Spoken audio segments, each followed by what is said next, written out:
What would you do if the woman sitting in seat 1C, quiet, polite, and simply asking for a pill, was dragged off a plane like a criminal? She didn't scream. She didn't complain.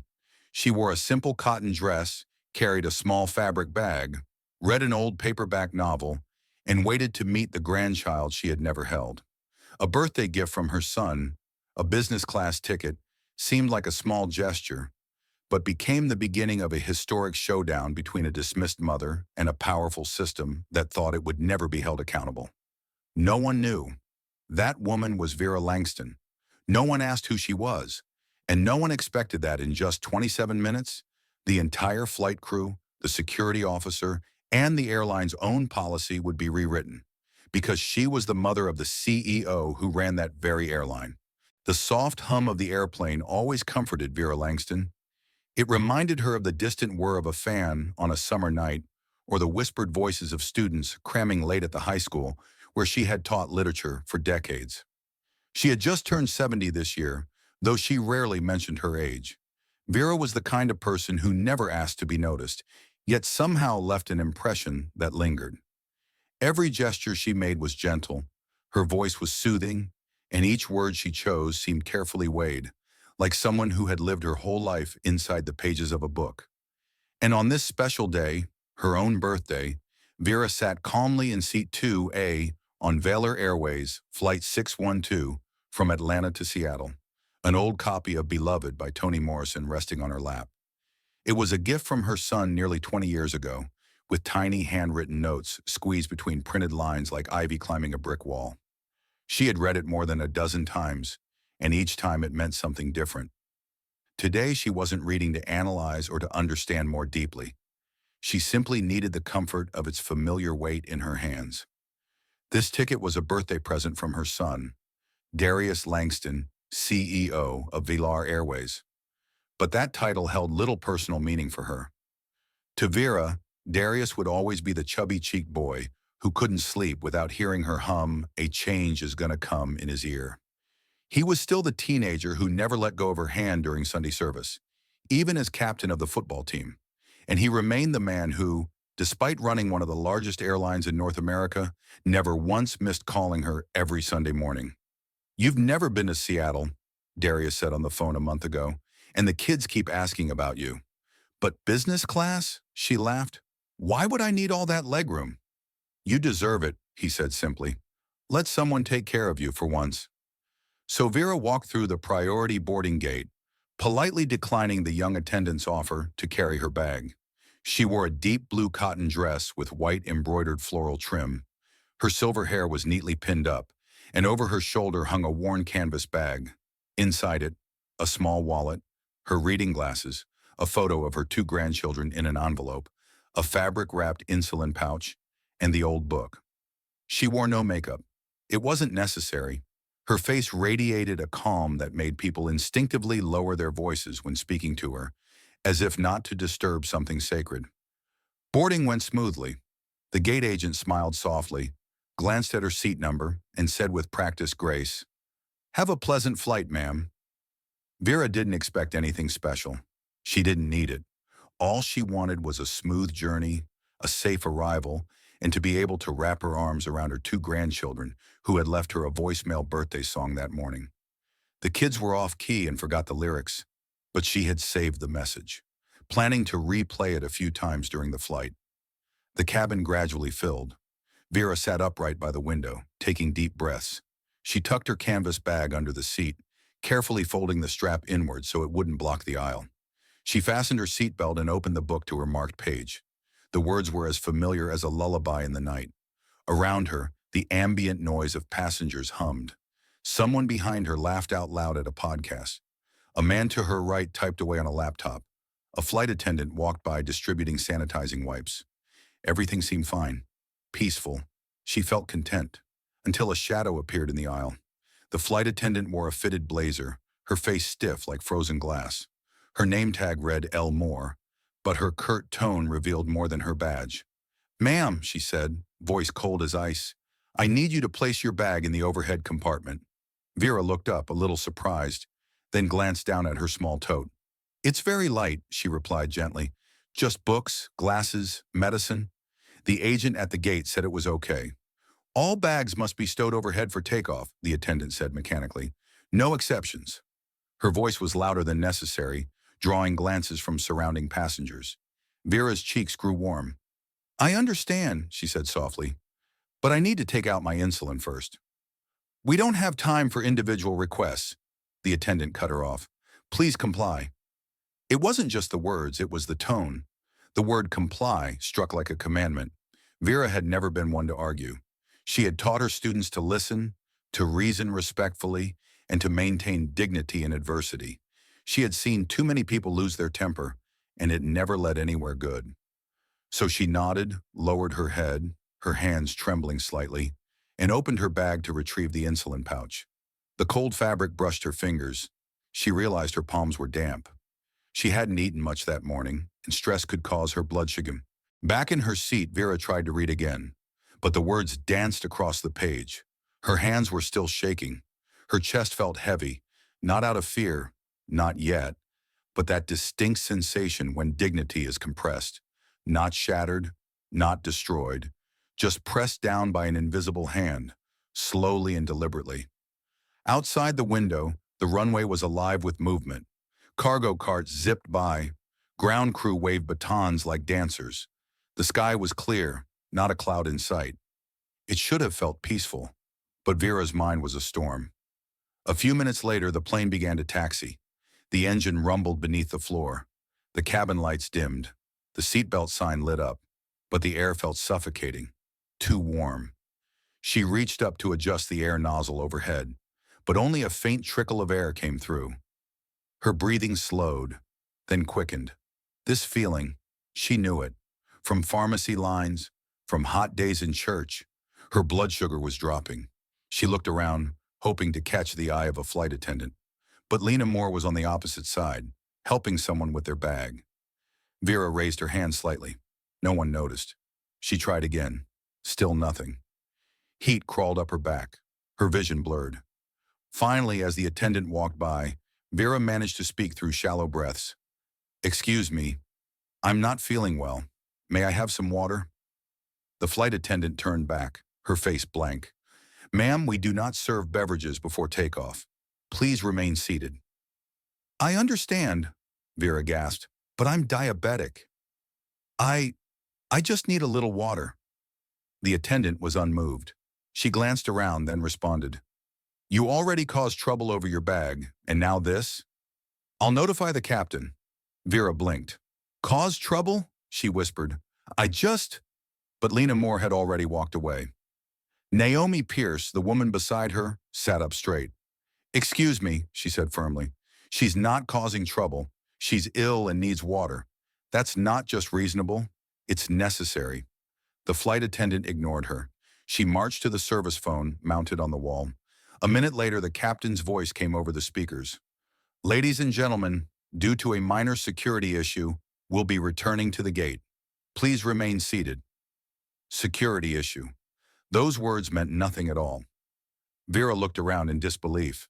Eyes were turning toward her. Whispers rippled through the cabin. A man across the aisle raised an eyebrow. Someone behind muttered, Is this for real? Naomi clenched her jaw. This is ridiculous. But Vera could barely hear anymore. She was curling into herself, as if trying to disappear from the world.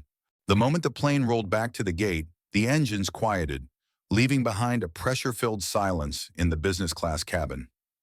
For Vera, time seemed to collapse into a series of pounding heartbeats. She sat still, trying to steady her breathing, both hands clutching her insulin pouch as if it were the last bit of solid ground, keeping her from being swept away. Beside her, Naomi Pierce, the young woman in seat 2B, had risen from her seat, her once composed face now cold with fury. She couldn't comprehend what was happening, but everything she had just witnessed felt wrong. Vera hadn't done anything. An elderly woman had simply asked for water because of a health condition. Why was that being treated as a security threat? Lena Moore saw it differently. She stood at the back of the cabin, arms crossed, eyes scanning the passengers, like daring anyone to challenge her authority. To her, this wasn't a big deal. She'd encountered hundreds of passengers like Vera, People who thought they were special, who believed illness exempted them from following rules. Lena had been praised before for being firm with difficult cases, and today she was simply doing her job.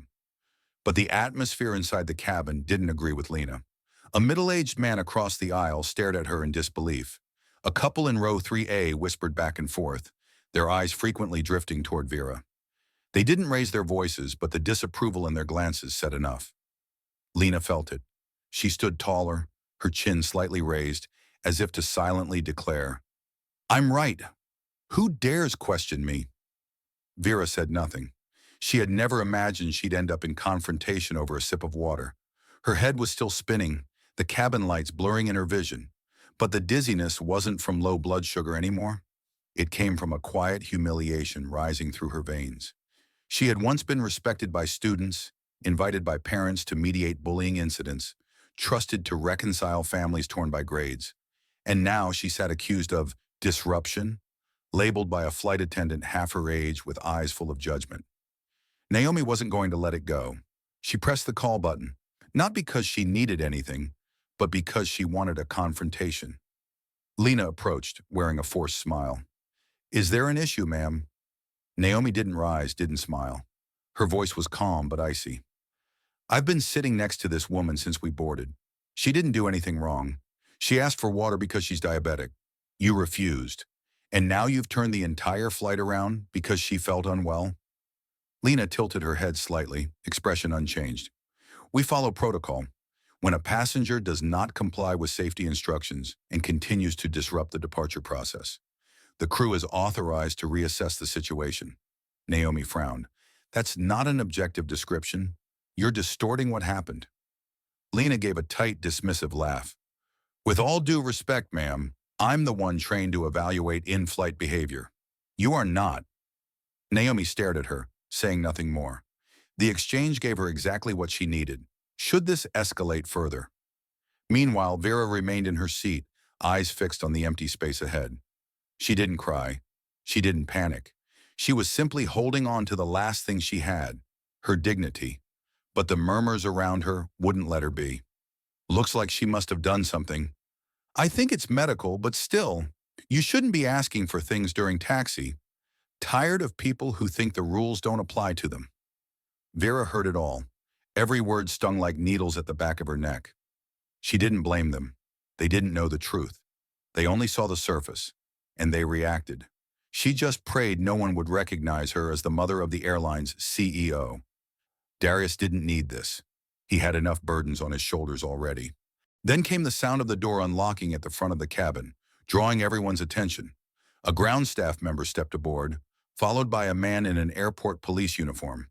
He was large, stern-faced, his eyes never lingering on anyone for more than a second, until they landed on Vera.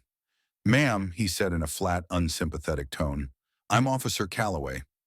I've been informed that you refused to comply with safety procedures and disrupted takeoff. I need you to deplane immediately to assist with further clarification." Vera looked up, her voice hoarse. "I only asked for a glass of water. I was having a sugar crash." The officer's face didn't change. "Please come with me, ma'am." Naomi stood abruptly. "Hold on. I'm an attorney. I witnessed the entire incident, and this woman did not cause a disruption. I urge you to reconsider." "Ma'am," Calloway cut her off, "this is a security matter. I ask that you not interfere." Naomi didn't back down. "I have the right to testify as a witness, and if necessary, I can—" Calloway's voice turned cold. "If you continue, I'll consider charging you with obstruction of a security protocol." The air froze. Vera inhaled deeply, stood up slowly, clutching her insulin pouch like something sacred. She stepped out of her seat, eyes avoiding every gaze. Around her, people watched, some with sympathy, some with indifference, others annoyed at the delay. Lena stood near the door, arms still crossed, face impassive. Naomi sank into her seat, seething. Vera walked past Lena without a word. The plane door opened. The outside world was bright and cold. She followed Officer Calloway down the jet bridge, each step slow, unsteady, and no longer the Vera from just 10 minutes ago. Down the long, empty corridor, Officer Calloway said nothing. But once they were out of sight from the passengers, He suddenly gripped her arm tightly. "Move it, old lady! Don't make me carry you!" Vera froze. The word old lady hit her like a hammer. She didn't argue. She only said softly, "I need to call my son." Calloway shrugged. "Call a lawyer, but don't expect to get back on that plane." Vera pulled out her phone, eyes still wet. She opened her contacts and scrolled and tapped on Darius Private. In her heart, she wasn't hoping for someone to rescue her. She just needed to hear a familiar voice. A voice that reminded her her dignity still existed, somewhere in this world. The cabin door closed behind Vera Langston with a quiet thud, but to her it sounded like the gate slamming shut on a familiar world. In the minutes before, she had been labeled a threat, commanded by someone young enough to be her granddaughter, and watched by a crowd that said nothing, except for the woman beside her, Naomi. Every step she took along the jet bridge carved a new scar into her body, unseen, but deep and slow to heal. She didn't cry, but the light in her eyes had dimmed. Not because of age, but because her trust in the world had been worn thin. No one had spoken up. No one had stood beside her, only Naomi. Minutes after Vera was escorted out, the business-class cabin remained wrapped in tense silence. No one dared speak too loudly, as if fearing that any word might pull them into something they couldn't explain. Naomi, however, sat upright, her hands resting on her lap, eyes fixed on the door where Vera had disappeared. She knew exactly what she had to do. She unlocked her phone, turned on voice memos, and whispered into it. "Note, passenger in seat 2A, Mrs. Vera Langston, removed from flight due to a medical situation misinterpreted as disruptive behavior. Eyewitness, Naomi Pierce. Time, 10:24 a.m., Atlanta local." She saved the file, opened her notes app, and began typing out every detail, from boarding to the moment Vera was escorted off the aircraft. Naomi was a lawyer, and she understood the power of evidence. At the front of the cabin, Lena Moore was still talking to the pilot. She wasn't whispering. Her voice carried clearly enough for nearby passengers to catch every word. She refused to follow instructions, Lena said, and used a medical excuse to delay departure. "I've seen it before. This kind of passenger tends to escalate. I wasn't going to take that risk." The pilot, a middle-aged man with thin glasses, didn't say much. He simply nodded and returned to the cockpit, likely eager for the incident to be over so the schedule could resume. Meanwhile, Vera sat in a small, windowless room near gate D23. The chair was hard, the overhead lights bright and sterile, and the air hung heavy. Officer Calloway sat across from her, holding a thin file folder containing little more than a few handwritten notes. Yet he flipped through it as if reviewing a damning indictment. Vera sat upright, her gaze steady even as her hands trembled slightly. "Ma'am," Calloway said, "are you aware that failure to comply with flight crew instructions is a federal offense?" Vera responded slowly. "I only asked for a glass of water." "And you refused to stow your personal item," he added. "I asked to retrieve my insulin before placing the bag overhead. I didn't mean to be defiant." Calloway wasn't listening. He jotted something in his notebook, nodding as if confirming his own assumptions, that she was a problem. Vera saw it in his eyes. There was no effort to understand, only a judgment that had already been made. The conversation repeated itself over and over. Vera's answers remained clear and consistent, but Calloway kept circling back to the same scripted accusations, until finally she fell silent. She had no more explanations to offer. She reached down, opened her bag, and pulled out her phone. "I'd like to call my son," she said. "You're free to call an attorney if you feel it's necessary," Calloway replied without looking up. "I'm not calling a lawyer," Vera said quietly. "I'm calling the person currently running the airline you just had me removed from. My son." That made Calloway glance up, his expression pausing for a moment, but then he smirked. "Everyone's kid is a big shot these days," he said with a mocking shrug. Just a few hundred feet away, inside the Valor Airways VIP lounge, Darius Langston was wrapping up the final rehearsal for the launch of the Valor Kindness Initiative, a system-wide service reform built on empathy and humanity in air travel. Dressed in a deep gray suit without a tie, tall and composed, he walked with purpose. Flanking him were his executive assistant and head of security. He was moments away from stepping onto the main stage when his phone buzzed. A private number. Mom. Darius had never ignored a call from his mother, not because she was the mother of a CEO, but because she was Vera Langston, the woman who had raised him single-handedly with patience and a moral compass that never bent. He answered, "Mom?" But the voice on the other end wasn't the calm, warm tone he knew. It was shaky, choked, and breaking. "Darius, they pulled me off the plane." Darius froze. "What? Where? Why?" Vera recounted the events between sobs.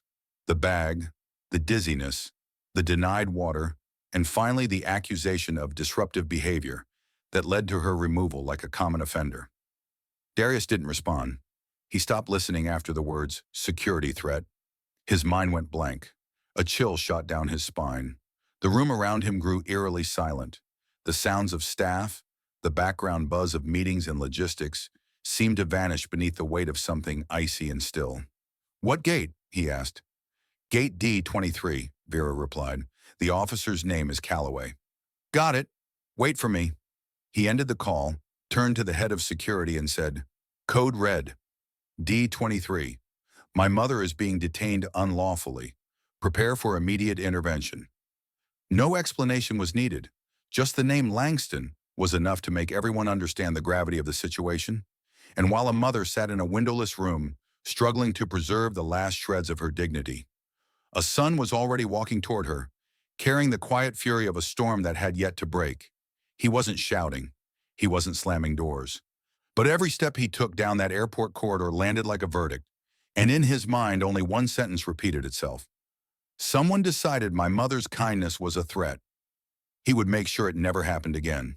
Not ever. As the aircraft door reopened after turning back to the gate, every head in business class turned in unison toward the front. No one spoke. No one breathed too loudly. Part of it was surprise, but the other part was a shared instinct that something out of the ordinary was about to unfold. And they were right. Two people stepped inside. One was a flustered ground crew member holding a tablet, the other a tall airport police officer with squared shoulders and a heavy step, like someone marching into a confrontation. The nameplate on his chest read clearly, B. Calloway. Officer Brian Calloway had worked at Atlanta International Airport for 7 years. He was known as a situation closer, which meant whenever there was a disruptive passenger, an argument, shouting, or a possible security concern, Calloway was the first to be called. He didn't like discussions. He didn't need too much information. One word from the flight crew was enough. In Calloway's mind, the world split neatly into two sides, those who followed the rules and those who didn't. No gray areas. He scanned the first-class cabin, his gaze not lingering on anyone for more than a second, until the ground crew member pointed toward a woman sitting in seat 2A, Vera Langston. That was all he needed. Calloway stepped forward and stood directly in front of her, towering like a wall. Vera looked up, her expression calm enough to be mistaken for fearlessness. But in truth, her hands were trembling slightly on her lap. "Ma'am," Calloway said, voice firm but not loud, "I'm Officer Calloway. I've been informed you were disruptive and failed to comply with crew instructions. I need you to deplane so we can clarify the situation." Vera swallowed, then spoke slowly. "I was experiencing low blood sugar and requested a bit of water. I wasn't loud or disobedient to anyone." Calloway shook his head, no hesitation in his response. "The information I received indicates you impeded takeoff and failed to follow instructions. This is a flight safety matter. Please stand up." At that moment, Naomi Pierce, the woman in 2B who had witnessed everything, could no longer stay silent. "Excuse me, but you are handling this entirely wrong. I'm a lawyer, and I've been here from the beginning. She did nothing wrong. The flight attendant was the one out of line." Calloway turned toward her, face still cold. "Ma'am, I'm conducting an official action. If you are not directly involved, please refrain from interfering." Naomi sat up straighter. "I am involved. I'm a witness, and I will testify if this is escalated later." Calloway frowned, his eyes narrowing slightly with irritation. "Again, this is a matter of security protocol. If you continue to interfere, I will file a report for obstruction of duty." The cabin air froze. Vera inhaled deeply, doing her best to hold back tears. She knew Naomi was trying to help, but she also knew that if Naomi pushed too hard, the consequences would likely fall on her instead. Vera was different. She had lived long enough to know when to stand tall and when to step back to protect others. She nodded gently, then turned to Naomi and whispered, "It's okay, dear." Then she faced Calloway. "I'll go." She unbuckled her seatbelt and slowly rose to her feet. Her body wasn't frail, but the earlier episode had left her feeling heavier. Her hands shook slightly as she reached up to retrieve her bag from the overhead bin. A passenger behind her stood up, intending to help, but was stopped by the icy glare of Lena Moore. The flight attendant still stood near the door, arms crossed, eyes sharp like a blade. Vera managed to get her bag, held it close to her chest, and stepped out into the aisle. Eyes followed her like barbed hooks. Some were sympathetic, some skeptical. Others silently seemed to say, "So she's the one who caused the problem." But no one said anything. No one intervened. No one spoke up, except Naomi, whose fists were clenched so tightly her nails left red marks in her palms. Vera passed by Lena without a word. Lena said nothing either. No goodbye, no apology, no thanks. Just an empty stare from someone who believed she had followed procedure. Exiting the aircraft, Vera stepped into the jet bridge. Calloway followed close behind, saying nothing. A few paces from the aircraft door, he stepped up beside her and abruptly grabbed her elbow, squeezing just enough to make her flinch. "Keep moving, ma'am," he snapped. "We don't have all day." Vera was startled but didn't resist. She said, "I'm diabetic. My arm is weak. Please don't squeeze like that." Calloway didn't respond. He shook his head, released her arm, and quickened his pace, forcing her to move faster. At the small airport office near gate D23, Calloway opened the door and gestured for her to enter. The room was cold, the lights harsh and white, and there were no windows. Just a metal table and two chairs. No cameras, no witnesses. Vera set her bag on the chair beside her and sat down carefully. "What's your name?" he asked. "Vera Langston," she answered. "Year of birth?" "1955. Why did you fail to follow instructions?" Vera raised her eyes. "I didn't refuse anything. I just asked to take my medication out before storing my bag. And when I felt faint, I asked for water." Calloway paused his writing, looked directly at her, and asked, "Are you aware that your actions could be considered interference with flight operations?" Vera replied, her voice steady. "I didn't yell. I didn't create a scene. I was just trying to care for myself." Calloway closed the notebook and tapped his fingers on the table, a gesture of control. "We have witnesses, the flight attendant and the pilot. Their report identifies you as a non-compliant passenger." Vera nodded, as if she already knew that no words of hers would change what had been decided. She opened her bag, pulled out her phone, and though her hands were still trembling slightly, she held it firmly. "I want to call my son." "Call whoever you like, but I don't think anyone's going to get you back on that plane," Calloway said, without looking up. Vera stared at her phone, then tapped a contact labeled Darius Private. Her voice low and calm. "He's not going to help me get back on the flight. He just needs to know what happened." Calloway crossed his arms and leaned back in his chair with a smirk. "Let me guess, he's a lawyer. Good luck with that."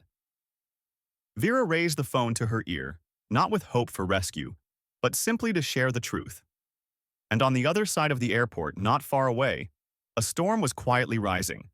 A fury that didn't need shouting, a confrontation Calloway could never have imagined. The uniform he wore today gave him the illusion of power, but he had just misjudged the wrong person. A mother, a human being, and the mother of one of the most influential men in the American airline industry. In the cold, sterile room lit by fluorescent lights that drained the soul from everything they touched, Vera Langston sat silently on a hard plastic chair. Officer Brian Calloway's notebook was now closed on the table, as if he had nothing left to write. He stood and began pacing, the heels of his black shoes striking the tile floor with the deliberate rhythm of dominance. His eyes were cold, his posture like a man who had just taught someone a lesson. He jerked his chin toward her, speaking in a tone suited for scolding a misbehaving child. "This is what happens when you don't listen. Arguing with flight staff, disrupting a flight. You think you're special? Everyone thinks they're special. You're not the first I've had to deal with." Vera didn't speak. She didn't argue. She didn't react. His words were not unfamiliar. She had seen students belittled, women of color dismissed simply for dressing plainly or speaking gently. She had spent too much of her life defending decency to waste her breath on indifference. She slowly opened her worn handbag and pulled out her old phone, its silver edge dulled by time. The screen lit up with her top four favorites. The first was Darius. Without hesitation, she tapped his name. Calloway snorted, grinning mockingly. Calling a lawyer? You can call whoever you want.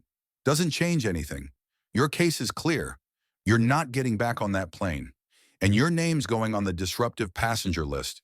We have procedures. Vera placed the phone to her ear, tuning out his words. She wasn't calling to sue. She wasn't calling to plead. She just needed a voice that reminded her the world still had people who understood. And on the other end of that line, her phone began to ring on a glass table in the Velar Airways VIP lounge, where Darius Langston was moments away from unveiling the airline's most ambitious service reform of the year. The call from his mother stopped everything. Darius had been reviewing the final details of his opening remarks for the annual press summit, surrounded by executives, presentation screens, and a bustling team of staff running last-minute logistics. Through it all, he remained composed, focused, in control. But the soft buzz from his private phone, the one only his mother and two daughters had the number to, made him freeze. No one else would call him at this time unless it was urgent. The name Mom appeared on the screen. He answered instantly. Mom, is everything okay? But the voice on the other end wasn't the warm, steady voice he knew. It was trembling, choked with effort. Darius, they pulled me off the plane. Darius didn't understand. He froze in place, as if an invisible blow had struck his chest. What? Wait, where are you? What happened? Vera tried to stay composed as she explained, her words broken and painful. About her tote bag, her request to retrieve her medication, being denied, being humiliated in front of the entire cabin, about being labeled a disruptive passenger, about the accusations of noncompliance, about being removed from the plane without a chance to explain, all because a flight attendant didn't like her tone, about being grabbed and dragged like a criminal, locked in a room, treated like a threat. Darius said nothing. Those around him sensed the shift in the air. His face hardened, his eyes grew distant. Robert Chen, his executive assistant, stepped forward to check on him, but Darius raised his hand to signal silence. His mother's voice continued. They said I didn't follow orders, that I was disruptive. Then the officer, his name is Calloway, he called me old lady and grabbed my arm. That last sentence was the breaking point. Darius straightened, his eyes lit with a sharp, controlled fury.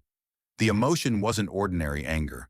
It was the anger of a son, of a CEO discovering that his own company's system had just betrayed someone he loved most. He spoke low and firm. Where exactly are you right now? Near Gate D23, a small room behind the security desk. No one else is here, just me and the officer. Darius turned to Marcus Valentine, the head of security, a tall, broad man, and delivered the command with razor precision. Code red. Gate D23. My mother. Go, no explanation, no debate, just action. Valentine nodded and pulled out his phone, relaying the order instantly through the internal network. Darius turned to Robert. Cancel the press conference. Call the airport director and the head of aviation security. Tell them we have an emergency involving the CEO of Velar. Now. Robert didn't ask questions. He knew that when Darius used the term code red, it meant the system wasn't just broken. It was about to be rebuilt or dismantled entirely. Darius returned to the call. Mom, hand the phone to Officer Calloway. What? Give it to him. Tell him your son would like to speak with him. Vera looked up, hesitated, then said gently to Calloway, My son would like to speak with you. Calloway shook his head, arms crossed, his voice dripping with condescension. I don't have time to talk to some relative of a disruptive passenger. Vera repeated calmly, He wants to speak with you. Right now. Calloway snapped, I don't have time for pointless phone calls. This is a legal matter. Vera placed the phone on the table and switched to speakerphone. The voice that came through was low, measured, and steady. Not loud, not angry, but it made the room feel like it had stopped breathing. "This is Darius Langston. I'm the CEO of Velar Airways, and the person you are detaining is my mother." Calloway froze. His body stiffened. He looked at Vera, then at the phone. "Wait, what?" "You heard me," Darius continued. "You refused medical assistance to an elderly diabetic passenger. You used demeaning language. You physically grabbed her. And now you are holding her in an undocumented space with no witnesses. I'm en route to your location. Do not touch my mother. Do not speak to her. And you had better prepare an extremely clear explanation for your actions." The call ended. Calloway collapsed into his chair, his entire posture unraveling. His mind raced in a blur. It couldn't be. This old lady in a cotton dress, wearing flats, carrying a canvas bag. The mother of a CEO? It couldn't be. And yet that voice, that certainty, the name Langston. He had seen it before, in the company memos on industry magazines, and now he was the center of the storm he had blindly created. Meanwhile, Darius was already walking out of the lounge and into the main airport corridor. His suit jacket hung open. He wore no tie. He didn't need to wear power. It walked with him. Passengers instinctively stepped aside.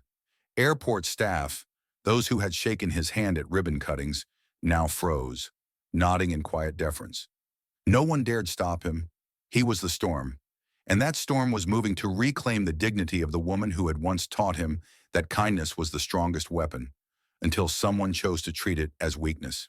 Darius Langston pushed open the executive lounge doors and stepped into the heart of Hartsfield-Jackson Atlanta International Airport with a pace so decisive that even his own security team took a few seconds to catch up. His suit jacket remained unbuttoned, tie still in his pocket, phone in hand, eyes sharp as steel. He cut through the crowds of passengers like a launched arrow. People who saw him couldn't help but turn and stare. Not necessarily because they knew who he was, but because his presence demanded space. Not everyone had seen a CEO move through a terminal like he was marching into battle. He walked briskly from the Level 4 VIP lounge, down the internal escalator, past security clearance, and directly toward Concourse D, where his mother was being held after the humiliation on Flight 704. Following close behind were his assistant Robert, still fielding rapid-fire internal updates on his phone, and 3 senior security officers bearing the Iron Hawk insignia of Velar Airways. Individuals authorized to access any zone within the airport under elevated security protocol. But the most intimidating thing was not the men walking behind Darius. It was the silence of the man himself, a silence that burned like a fuse on the verge of ignition. Without waiting for airport procedure, Darius called the airport's director of security, Colonel Milton Reyes, a man who once sat beside him during the grand opening of the international terminal. "Reyes, this is Darius Langston. Officer Calloway, one of your men, is currently detaining my mother near Gate D23. She has committed no crime. She did not disrupt anything. And if he touches her again, or utters another word beyond what his job requires, I will file a federal-level complaint against your entire personnel management system." There was a 2-second pause on the line before Reyes replied in a measured, urgent tone. "I'll be there immediately." Darius ended the call. No further explanation was necessary. He was used to delivering one sentence, at the right time, and changing the course of entire systems. Each step toward Gate D23 seemed to build a pressure wave behind him, as hidden eyes watched from security feeds, and whispers began spreading among staff. "That's him. Langston, the CEO of Velar. What's going on?" In Darius's mind, everything appeared like a control room map he had memorized by heart. He knew the security system was tracking his location, logging his rapid approach to D23, monitoring heart rate data from the biometric device he wore daily. But no data could quantify the emotion of a son who had just learned that the woman who raised him, who taught him patience, dignity, and silent strength, had been dragged from her seat like a criminal because she was too quiet and wore a cotton dress. Robert walked beside him, holding his phone up with incoming updates. "Sir, the speech is canceled. Media is asking for a statement. We have a 30-minute window if we want to control the narrative." Darius gave a small nod. He didn't need a microphone to control the narrative. The story would write itself. CEO of Valor halts entire operation to defend the dignity of his mother, a regular economy passenger. And he didn't mind that. He wanted people to see that kindness was not a weakness, and silence was not submission. As they approached Gate D23, now less than 100 meters away, a group of airport staff recognized the approaching group. Some moved to intercept them, but the glance from Darius's lead security officer made them step aside. The internal administration door swung open. Officer Calloway, who had been standing beside Vera Langston, turned sharply, and in that instant, his hand instinctively dropped from Vera's shoulder. He had seen that face on the cover of Forbes, heard that voice on major broadcasts, but this was not the man in a suit on stage. This was a son walking to reclaim his mother's dignity, not for the cameras, not for the press, but with an intensity that no one in the terminal could hold eye contact with for more than 3 seconds. "Mr. Langston, Calloway began, but Darius raised a hand, not to silence him, but as if measuring the distance between his mother and the hand that had dared to bruise her. "Is she hurt?" he asked, not to Calloway but directly to Vera. His mother nodded slowly, trying to reassure him, but her hand still trembled. Darius's eyes shifted to her wrist, where a red mark had formed. In a single instant, his gaze moved from emotion to calculation. "Do we have photos?" he asked his security. One replied softly, "Yes, sir." 5 angles. Calloway took a step back. I didn't know she was your mother." Darius narrowed his eyes. "And if she weren't, would that treatment have been acceptable?" Calloway faltered. He had grown used to giving orders, used to silence in response.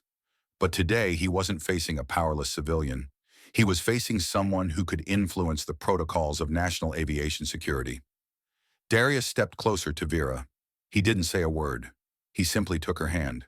It was cold, but it clutched his firmly, the way she had done when he was a child, when something unfair happened at school.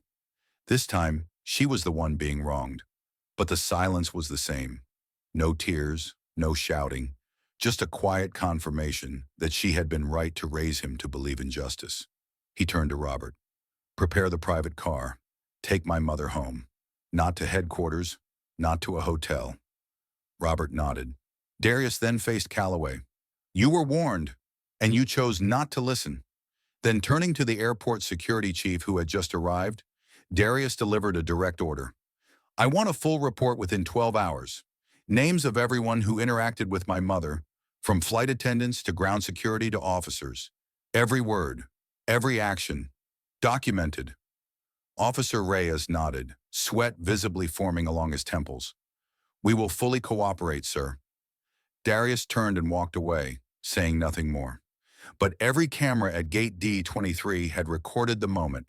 A man in an unbuttoned suit, holding his mother's hand, walking down the long corridor like a living statement, a declaration of the right to be treated with dignity, not because of wealth, not because of a title, but because she was simply a human being. The interrogation room at Atlanta Airport was not meant for people like Vera Langston. It was too cold, too detached, and too void of humanity.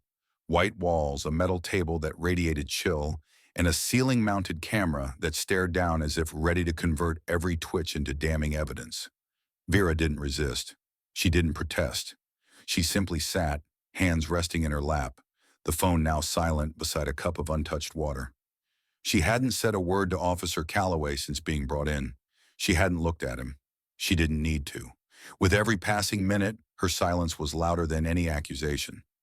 Calloway paced the room like he could fill the space between them with his movement, but he was only trying to cover his discomfort. He wasn't used to being held in silence by a woman in a simple cotton dress. He was used to issuing orders. He was used to compliance. But this time, the script was broken. His words, his initial accusations, the subtle tactics he'd perfected to assert control, none of it worked. The woman didn't beg. She didn't shout. She had looked him in the eye once, just once, and then nothing more, as if everything else didn't need saying. And that unsettled him in a way he couldn't explain. Then the door opened. No knock, no announcement, just a cold draft from the hallway, carrying a silence so heavy it froze the room in place. Calloway turned, and in that exact moment, he knew, by the face, by the presence, that he had made the wrong judgment, at the wrong time, against the wrong person. Darius Langston stepped inside, needing no introduction. His suit was still unbuttoned, but his face was devoid of expression. That was what made it terrifying. No fury, no yelling, just eyes, sharp enough to cut steel if they needed to. Vera looked up, and for the first time since entering this room, she smiled. It was small, calm, as if she had been waiting for this moment from the very beginning of the injustice. Darius didn't look at her first. He faced Officer Calloway. He stood precisely one step away. No introduction, no handshake. Just one sentence, clear, firm, impossible to mishear. You put your hands on the woman who gave birth to me, on a plane I own, under an airline I lead. Each word landed like a gunshot. No one in the room breathed. Calloway's face drained of color, not because he now recognized the man before him, but because there were no words that could undo what had already been done. I didn't know she was your mother, he stammered. Darius tilted his head. And if she weren't, would your actions still have been justified? Calloway had no answer. He knew any word spoken now could become evidence. He fell silent, but that silence didn't save him. Darius continued without pause. You pulled a 67-year-old woman from her business class seat because she was quiet, because she didn't argue, because she didn't match your idea of what a proper passenger should look like. You didn't check her ticket. You didn't verify her identity. You looked at her appearance and assumed she was in the wrong. The air in the room thickened. Darius still hadn't turned to Vera. He was speaking to more than Calloway. He was speaking to the system. He was speaking to the camera overhead, to the people who would later review this footage at the airport security office, to every person who had ever judged someone by their clothes, their age, their silence, or their skin. You know who I am, Darius said next, but that doesn't matter. I could be anyone. She, my mother, could be anyone. You didn't act like a security officer. You acted like a gatekeeper of prejudice, and that's something I will not tolerate. Calloway opened his mouth, about to speak. Darius raised a hand. I don't need your defense. Everything that needed to be said has already been said, by her silence and her strength. Only now did he turn toward Vera. The look between them needed no words. Vera nodded gently.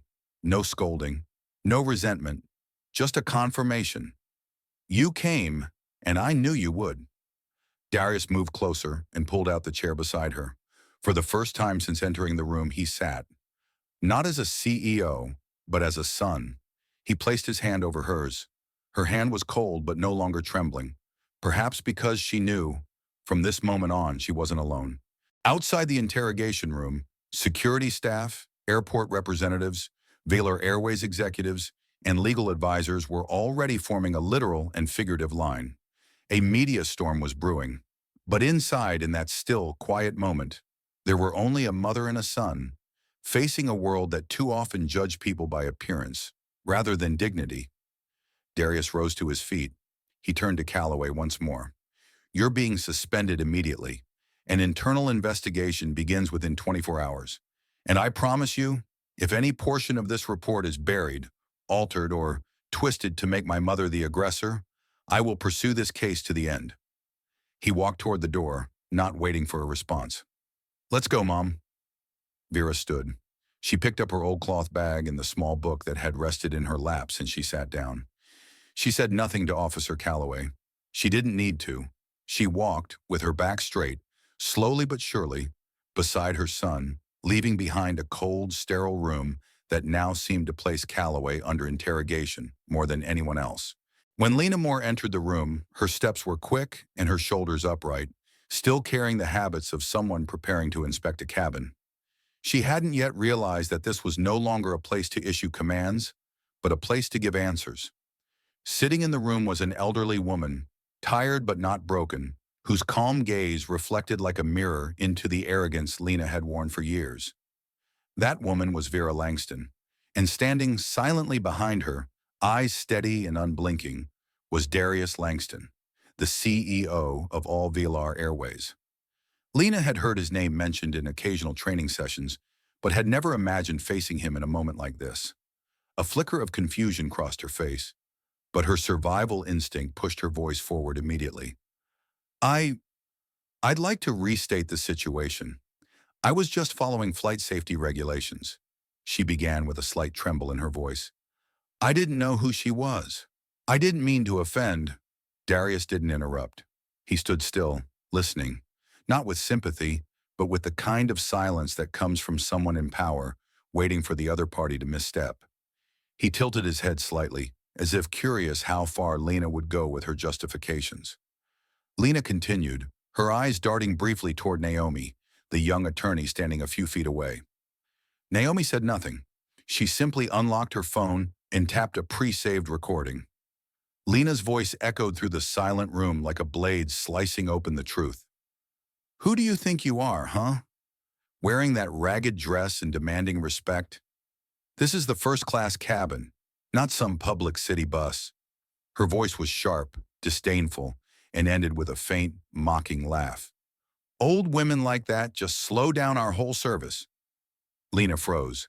She raised a hand to cover her mouth, looking around as if she couldn't believe those words had just echoed from her own voice. She knew she had said them. She just never expected anyone to have recorded it. Darius still didn't react. He turned to his mother, then looked back at Lena. When he finally spoke, his voice was low and deliberate, each word landing like metal being engraved. She is a passenger. She is my mother. But more importantly, she is a human being. And you trampled on her dignity as if wearing a uniform gave you the right to decide who deserves to sit where. On a plane my family built. Lena's breathing grew shallow, her throat dry. I was wrong. I'm sorry. I didn't think it would, she stammered, her hands trembling. I was just following the rules. I only did what we were trained to do. Personal medical conditions aren't always grounds for exemption from safety protocols, and I was afraid that if she didn't store her bag, then maybe, Darius cut in, his voice firmer now. No one gets removed from a flight for placing a bag under a seat. She was removed because you looked at her and decided she didn't fit. You saw an older woman, dressed simply, not arguing, and you assumed she didn't belong. When she asked for water due to low blood sugar, you labeled that a security disturbance. You fabricated a risk, cloaked it in procedure, and used the intercom to have the flight turned around because your ego couldn't handle a moment of quiet resistance. He pulled out a formal administrative order and signed it in front of her. I hereby terminate your employment with Velar Airways, effective immediately. All system access, employee benefits, flight privileges, PTO rights, and internal perks are permanently revoked. Lena collapsed slightly, as if someone had punched her in the chest. Please don't. Please give me one more chance. I have a young child, a sick mother. I've worked here for 6 years. I've never had a major violation. Today was just a misunderstanding. Naomi stepped forward, her voice like ice. You weren't terminated over a misunderstanding. You were terminated for a series of deliberate choices, demeaning others, weaponizing regulations for personal bias, and worst of all, abusing authority when you thought no one was watching. But you forgot. On this flight, someone was watching. Lena dropped to her knees, her shoulders shaking uncontrollably, as if her own frame could no longer support the weight of her decisions. Lena knelt on the floor, her breathing shallow, her entire body trembling as though she could no longer support the weight of her collapse. But it wasn't over. Darius continued. Your name, Lena Moore, will be added to the permanent no-fly list of Velar Airways and all affiliated airlines. There will be no domestic or international flight under our brand that accepts your presence. Not because you broke a policy, but because you broke trust. An assistant stepped into the room and handed her an envelope containing her final disciplinary notice and the benefits closure report. Please vacate the airport premises today, he said without sparing her a single glance. Lena staggered to her feet, barely able to walk. No one called her name. No one tried to stop her. She vanished behind the door like a misguided wind, leaving behind only emptiness and a lesson that could never be repeated. Inside the room, Vera did not cry. She simply turned a page in the small book she had been holding the entire time. as if the chaos of the last few hours was just a passing chapter. Darius sat down next to his mother again, saying nothing. His eyes, however, were filled with something deeper: protection, resolve, and a quiet ache that he had not been there earlier to stop this from happening. Naomi looked at the two of them, a CEO, a mother, and a witness, and nodded slowly. Everything that needed to be said had been said. Everything that needed to be lost had been lost. But what mattered most was that what was right had finally stood its ground. It began with a blurry 47-second video, captured from seat 2C, where Naomi had instinctively hit record the moment the situation started unfolding. In the video, Lena's voice rang out clearly. "You're not allowed to sit here if you can't comply with the rules. That bag can't go under your feet. This is business class, not a Greyhound bus." Not long after, the image of Officer Calloway entering the cabin was recorded as well. His walk forceful, his tone aggressive, his voice announcing loudly, "This passenger is non-compliant. She is being removed from the flight per the order of the captain and the crew." The footage of Vera rising, her hand trembling as she clutched her old cloth bag, silent tears streaking down her cheeks as she was escorted from her seat, left viewers stunned. And as Naomi tilted her phone upward, Vera's voice was captured, soft and hauntingly calm. "I just needed one pill and a glass of water." 13 hours after the plane took off again, the video had already spread across TikTok, YouTube Shorts, Twitter X, Reddit, and countless Facebook community groups. The internet reacted with outrage, horror, and disbelief. And then, action. The hashtag #Justice for Vera shot to national trending within just 7 hours. Then came Velar Fail, Fire Calloway, Jashire Boycott Velar Air. Millions of comments and shares accompanied by testimonies, comparisons, and personal stories of discrimination while flying. A TikTok account named it Flying with Grace, specializing in airline incidents, uploaded a breakdown of the video, analyzing Lena's every movement, time-stamping each phrase, body reaction, and facial expression. The breakdown garnered 3.2 million views in less than 24 hours. In the comments, a self-identified flight attendant claimed anonymously, "Lena's been reported multiple times by passengers for her attitude, but she was never held accountable." A retired pilot wrote, "Nothing in this footage aligns with FAA standards for professional conduct in a business class cabin." CNN launched a segment titled "Airlines Under Scrutiny," opening with the image of Vera being escorted down the aisle. CBS Morning Show hosted Naomi for an exclusive interview. She spoke calmly in detail, not with anger or vengeance, but with honesty. I can't forget the look in her eyes. It wasn't fear or resentment, just quiet pain, like she'd lived through moments like this more than once. Meanwhile, Valor Airways' official X account became overloaded with millions of tags. Thousands of people declared they were canceling tickets, requesting refunds, and switching to other airlines. Over 120,000 signatures were gathered on change.org, demanding the termination of Lena Moore and Officer Calloway. Users from South Korea, Germany, Brazil, and South Africa joined in with the hashtag Vera Across Borders, showing global solidarity on the issues of dignity and human rights. But amid the storm, Darius Langston did not hide. There was no statement from a spokesperson, no carefully written PR post. He showed up. In a short 89-second video uploaded to Velar's official website, Darius stood inside Velar's press room at their Atlanta headquarters. No flashy signage, no media scripting, just a single empty chair beside him and an untouched cup of tea. He looked directly into the camera and spoke slowly, clearly. "Today, my mother, Vera Langston, was humiliated by the very company I built. Not because she did anything wrong, but because people decided she didn't belong, based solely on her appearance, her age, her clothes, and her silence. I'm not here to make excuses. I'm not hiding. I take responsibility." He paused, bowed his head slightly. "I built Velar to bring kindness to 30,000 feet, but today my system betrayed that vision, and if I don't step forward to apologize, then every moral lesson I've ever taught is a lie." Video ends. No logo, no music. Just a black screen with the words, "We will change, not just for my mother, but for every passenger who's ever been dismissed. Within 6 hours, the video had reached 47 million views across all platforms. Thousands shared it with one unified phrase: "That's how you apologize." PR and brand crisis experts hailed it as a masterclass in high-level apology. On a weekend talk show, Dr. Elena Jacobs, a media communications scholar from New York University, commented, "This is the first time I've seen a CEO not only accept blame, but transform the act of apology into a meaningful statement of ethics and corporate culture." But not everyone was convinced. Some analysts accused Darius of attempting to control the narrative. A few former employees stepped forward to speak about Velar's internal environment. Darius didn't avoid the noise.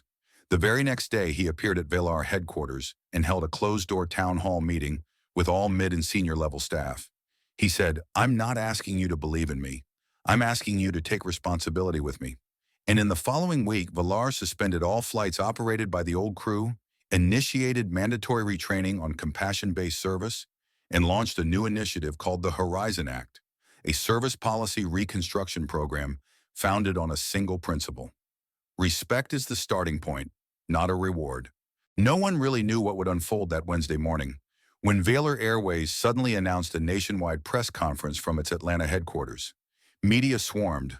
Live broadcasts surged.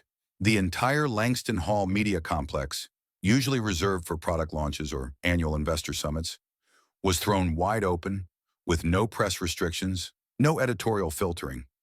CNN, MSNBC, ABC, Fox, Al Jazeera, and dozens of other live stream platforms locked their frames on the single podium bearing the silver wing emblem. Everyone understood. This wasn't just an apology. It was a verdict on the harsh and discriminatory service culture that had festered within commercial aviation for decades. Darius Langston stepped up to the podium in a slate gray suit, plain black tie, hair tied neatly back, and eyes that looked directly into the crowd. No script in hand, no assistants, no placard saying CEO, just one phrase behind him: the Langston Protocol: human dignity is not optional. He paused for a few seconds, allowing the camera shutters to fade, then spoke in a steady, resonant voice. "I'm not standing here as a CEO. I'm standing here as the son of a woman who was misjudged, while sitting in a seat she absolutely earned." He didn't need to say Vera's name. The world already knew. The room fell silent. No coughs, no rustling. Darius continued.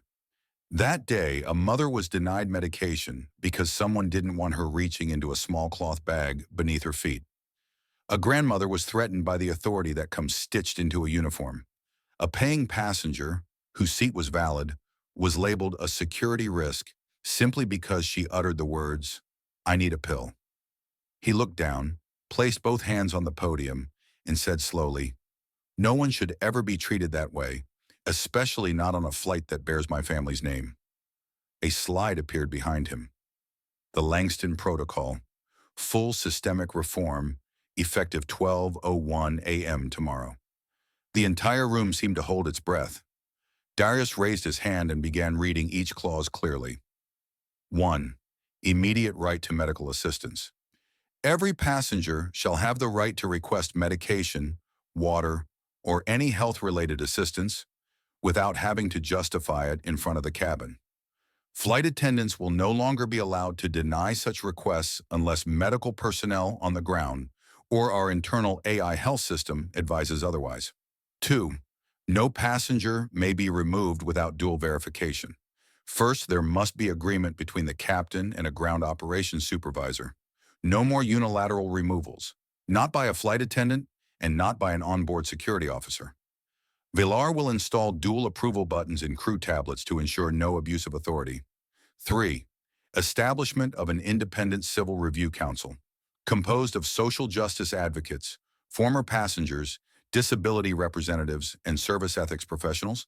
This council will have the power to investigate any accusations of dignity violations or abuse of power by Velar employees. It will be authorized to summon internal hearings and publish findings with national transparency standards. 4. Re-education of all flight crew, from scratch. This isn't about a refresher course, it's about empathy. No more PowerPoint slides about how to handle disruptive passengers.